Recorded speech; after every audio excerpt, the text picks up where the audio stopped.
عقیدہ ختم نبوت ہم اسی لیے نہیں پڑھاتے کہ قادیانی اس کے منکر ہیں،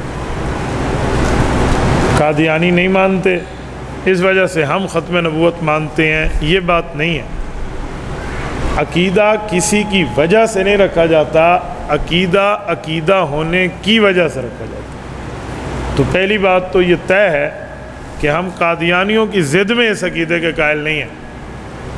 قادیانی ہوں حضور پاک پھر بھی آخری نبی ہیں، قادیانی نہ ہوں حضور پاک پھر بھی آخری نبی۔ یہ اس لیے کہہ رہا ہوں کہ ان کو صرف اپنا مد مقابل نہ سمجھیں۔ حضور پاک کی ختم نبوت کے دشمن مسلمہ کذاب سے شروع ہیں، صرف قادیانی نہیں ہے۔ دوسری بات کہ آپ اور ہم جو یہاں بیٹھے ہیں اپنی نیت ہم خالص کر لیں کہ ہم عقیدہ سمجھنا چاہتے ہیں، اسی لیے کہ ہم سے اگر قبر میں سوال ہو کہ ما دینک، آپ کے عقائد مسائل کا دین کیا ہے، تو ہم اپنے عقائد مسائل کے ساتھ اپنا دین بتا سکیں۔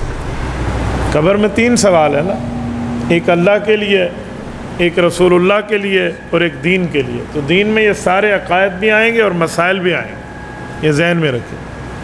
لوگ سمجھتے ہیں من ربک مانا اللہ، من نبیک مانا رسول اللہ، اور ما دینک مانا اسلام، بس ختم۔ یوں نہیں ہے، ما دینک کا مانا پورا مذہب اسلام ہے، کتنا اس پہ عمل کیا کتنا نہیں کیا، کیا عقائد رکھے، کیا مسائل رکھے، کیا فضائل، کیا دلائل رکھے، یہ ساری پوچھ گچھ ہم سے ہونی ہے جو ہمارا ایمان اور عقیدے کی بنیاد ہے، اور اس میں عقیدہ ہے۔ ختم نبوت بنیادی عقیدہ ہے۔ تو ختم نبوت پر ایک بات آپ کے ذہن میں ہونی چاہیے کہ ختم نبوت کا ماننا ایسے ہی ضروری ہے جیسے توحید کا ماننا ضروری ہے۔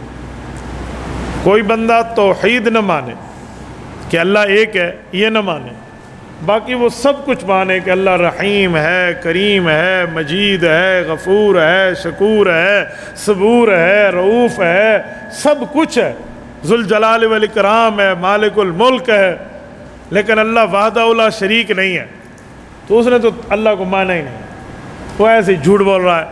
بنیاد وہ توحید مانے گا تو باقی عقائد سچے بنے گے۔ ایسے ہی عقائد میں رسول اللہ کے بارے میں ختم نبوت ہے۔ کوئی کہے ہمارے نبی بہت اچھے ہیں، آپ علیہ السلام کے اخلاق بہت اعلیٰ ہیں، حضور پاک کے اخلاق کا وصف اتنا پیارا کہ اللہ نے وَإِنَّكَ لَعَلَىٰ خُلُقٍ عَظِيمٍ فرمایا۔ حضور پاک بڑے سخی تھے، بڑے خوبصورت تھے، رسالت مآب کے حسن کو دیکھ کر چاند شرما جاتا تھا۔ حضور نے ہجرت کی ہے، حضور نے معراج کیا ہے، حضور پر قرآن اترا ہے، رسول اللہ کے صحابہ ہیں، حضور کی اہل بیت ہیں، اللہ کے رسول امام الانبیاء ہیں، امام ذو قبلتین ہیں، سب کچھ کہہ دو، لیکن خاتم النبیین نہ مانو تو کچھ نہ مانو۔ یہ ہے ختم نبوت بنیاد۔